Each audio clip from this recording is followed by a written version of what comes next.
1942년 산호의 해전 이후 일본은 전략적으로 태평양의 미드웨이를 목표로 삼는다. 진주만 공습 이후 해군력이 열세였던 미국은 첩보전을 통해 일본의 의도를 파악하려 한다. 일본군의 암호를 해독한 미국은 일본의 공습 지역이 미드웨이인 것을 알아내게 되는데, 미국과 일본이 물러설 수 없었던 결전을 펼친 미드웨이 해전에서는 어떤 일들이 벌어졌나? 뉴스멘터리 전쟁과 사람에서는 태평양 전쟁의 분수령이 된 미드웨이 해전에 대해 자세히 알아본다. 전쟁 없는 세상을 꿈꾸기에 전쟁을 연구합니다. 안녕하세요. 뉴스멘터리 전쟁과 사람 허준입니다. 안녕하세요. 강민채입니다. 산호의 해전이 벌어진 뒤 한 달이 지나고 나서 일본은 아주 큰 결심을 하게 됩니다. 바로 미국의 코앞에 있는 미드웨이 섬을 공략하기로 맘먹은 것이죠. 네. 오늘은 제2차 세계대전의 3대 전투 중 하나로 손꼽히는 미드웨이 해전에 대해서 얘기를 나눠보겠습니다. 먼저 윤상용 연구위원님, 임철균 연구위원님 모셔보겠습니다. 안녕하세요. 반갑습니다. 안녕하세요. 안녕하세요.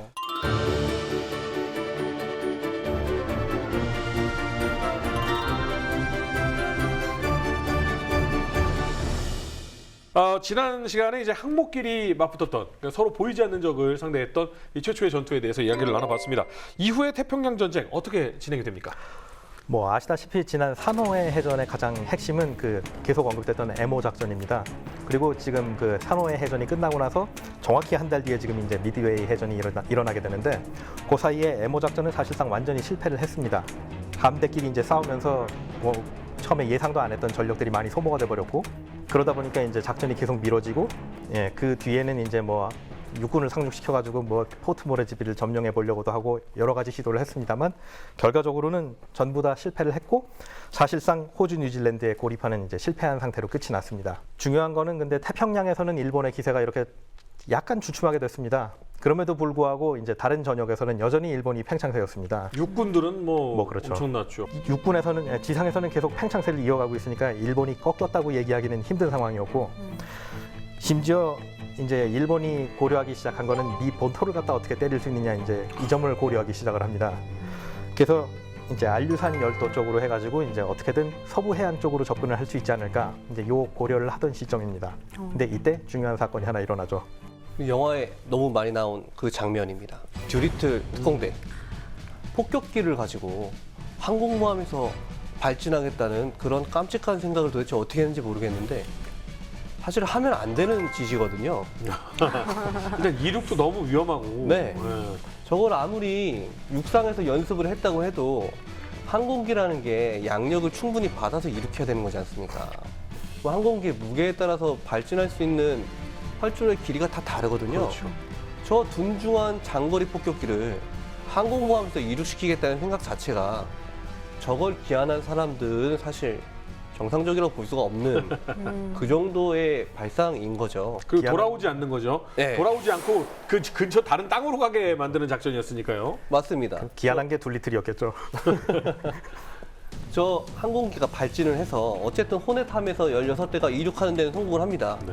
이륙한 것도 기적인데 어쨌든 성공을 하고 직선으로 도쿄까지 날아갑니다. 근데 제가 왜 직선이라고 강조해서 얘기를 하냐면, 항공기가 고도에 따라서 날아갈 때 소모되는 연료의 양이 달라요. 네. 그래서 가장 연비 주행을 하려면은 어허. 고고도에서 하이로 계속 날아가야 됩니다. 연비 속도에 맞춰서. 그 비행기는 높은 데가 네. 고속도로네요. 네. 오. 그러다 보니까 도쿄까지 가야 되잖아요. 네. 갔다가 폭탄 투발하고 이탈해야 되잖아요. 그렇죠. 그때까지는 연료가 있어야 되니까. 그렇죠. 저때 당시가 공중급유가 있는 시기가 아니지 않습니까? 함재기가 항모에서 이륙할 때는 엔진을 풀 출력으로 최대한 당겨서 이륙해야 되거든요. 네. 그 항모 자체도 한 25노트, 30노트 속도로 맞바람을 받으면서 달려야 이륙할 수 있어요. 네. 그러면 당연히 집어넣었던 연료의 상당 부분을 이륙할 때 소진을 하겠죠. 어허. 하이 올라갈 때도 연료를 소진을 하겠죠. 그렇죠. 그러다 보니까 저 폭격기는 공습을 할 때는 고도를 내려와서 떨궈야 비교적 정확하게라도 떨굴 텐데, 맞죠. 그냥 도쿄에 폭탄 몇 발 떨군 수준이었어요. 어디 천황에 있는 천왕궁을 진짜 명중을 시킨 그런 게 아니라, 당시에 도쿄의 주택 대부분이 목조 주택이다 보니까 그 폭탄에서 불이 좀 붙어가지고 시민들 조금 놀라고 소방서 가서 불 좀 끄고 그런 수준이었습니다. 폭격이라고 사실 부르기도 민망한 수준이긴 한데 근데 이제 사람이 불안하게 되면요, 이 불안 요소를 제거하지 못하면 잠을 못 잡니다. 예, 그래서 일본은 이 불안 요소를 제거하고 싶었을 텐데 어떤 방법을 준비를 하게 됩니까?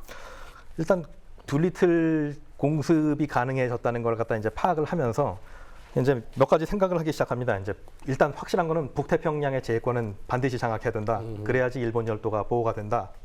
그러다 보니까 결과적으로 이제 목표를 삼게 된 것이 엄밀히 말하면 하와이입니다. 이게 그 태평양 지도를 보시면 알겠지만 북태평양에 섬이 몇 개가 없습니다. 네. 이게 일본에서 제일 먼저 나오는 게 저 마리아나 제도의 저 괌하고 사이판이 먼저 나오고, 근데 그건 뭐 미국 도달할 거리가 아니고, 그 다음에 조금 지나가면 이제 뭐 웨이크 섬이 하나가 나오고, 그 다음에 미드웨이 섬이 나오고, 그 다음에 하와이가 나옵니다. 지도를 보시면은 미드웨이는 환초로 이루어진 제도입니다. 그 미드웨이를 뭐 길 이름이나 네. 철도나 뭐 이렇게 알고 계신 분도 생각보다 되게 많아요. 그렇게 느껴져요. 근데 미드웨이는 섬입니다, 섬. 맞습니다. 여러 개의 섬으로 이루어진 제도고요. 거의 비행장을 갖추고 있는 기지라고 할 수 있습니다. 미국이 1867년 8월에 영유권을 선언한 곳이고요.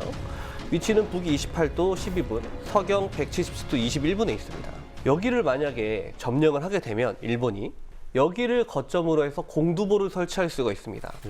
공두보, 항공력에 교두보를 설치할 수 있기 때문에 여기서 출격하는 항공기가 함대가 하와이까지 갈 수 있는 것에 대한 방공 작전을 제공할 수 있게 되는 거죠. 하와이가 대충 요 동양과 서양의 중간 정도 있는데 하와이부터 미국 서부 해안까지 아무것도 없습니다. 네.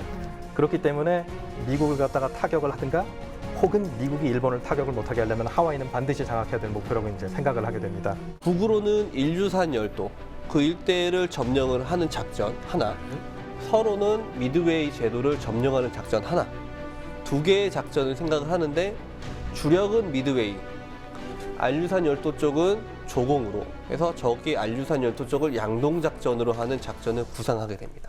진주만에서 제대로 한 방 맞았던 미국 같은 경우는 훨씬 더 중요하게 생각했을 것 같거든요.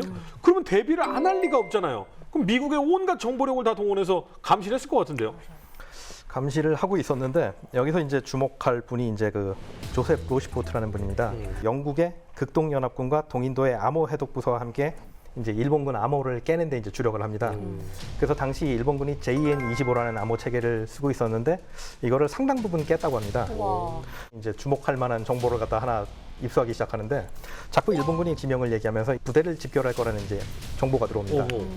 물론 이 사람들도 정보맨들이니까 다 알죠. 뭐 정황상 아무래도 미드웨이 같은데 이것도 아까처럼 심증은 있지만 물증은 없는 그런 상황이니까 이제 확인을 할 필요가 있습니다. 그래서 이제 니미츠 제독한테 찾아가서 이제 얘기를 합니다. 이거 평문으로 하나만 쏴서 정보를 갖다 좀 확인해 보고 싶다.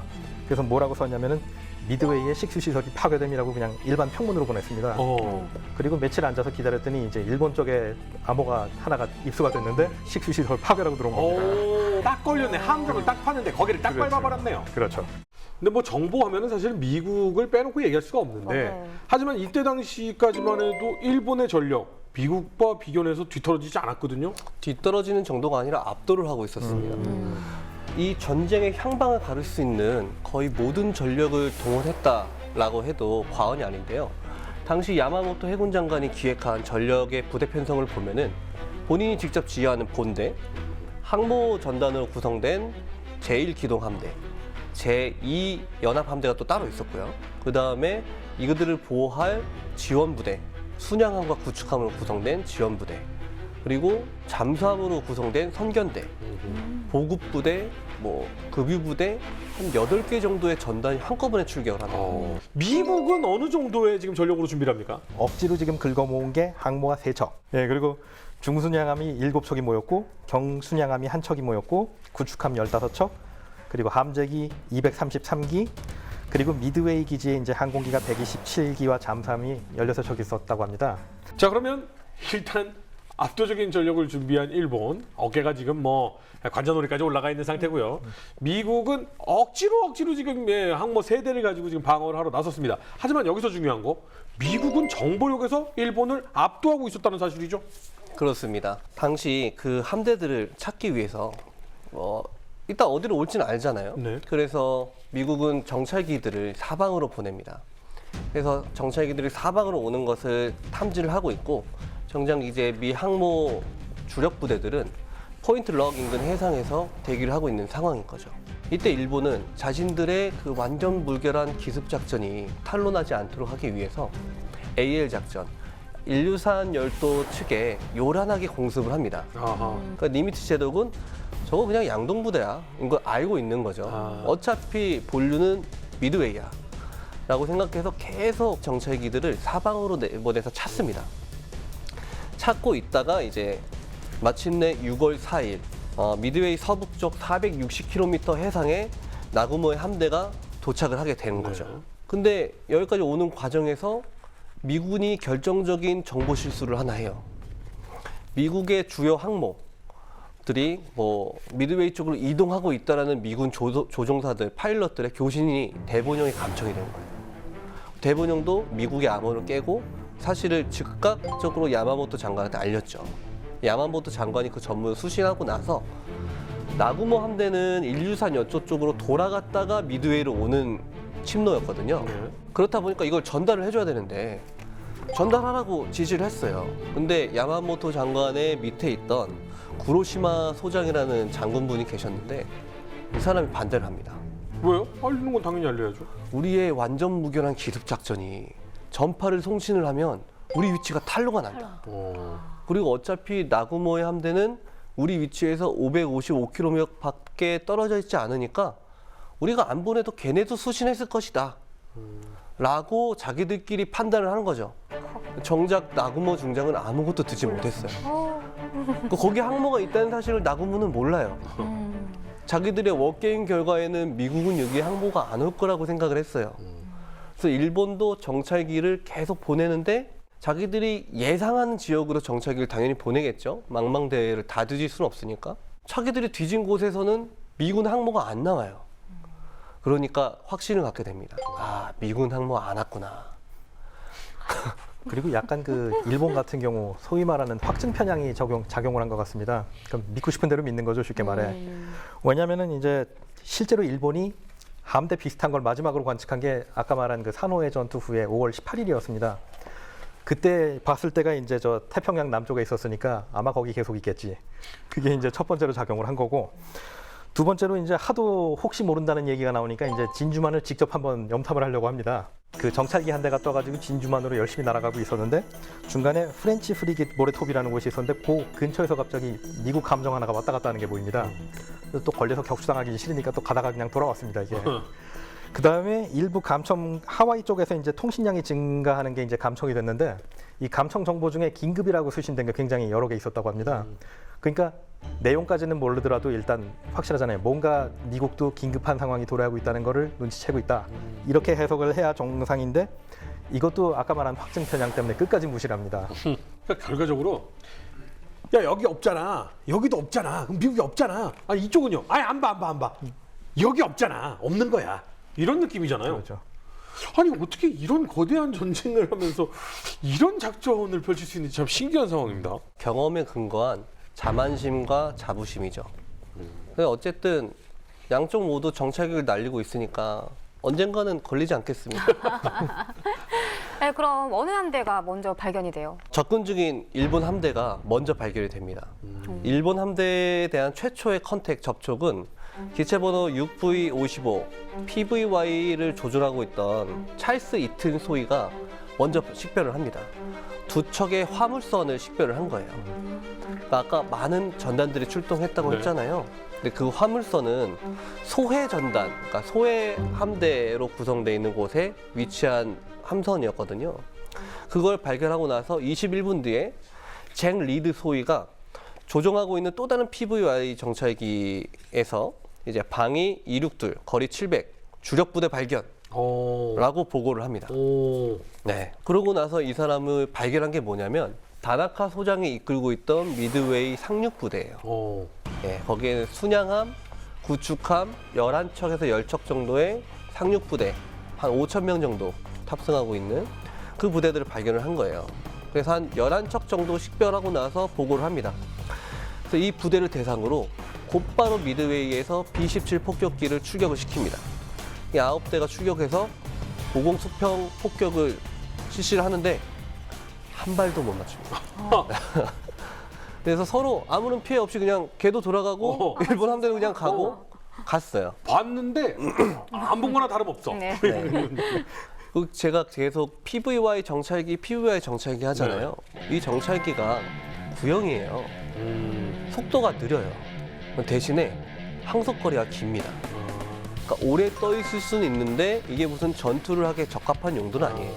근데 이제 지금 뭐 우크라이나도 마찬가지고 우리 한국군도 마찬가지인데 당시에 미군의 행정보호관들도 실력이 엄청났나 봐요.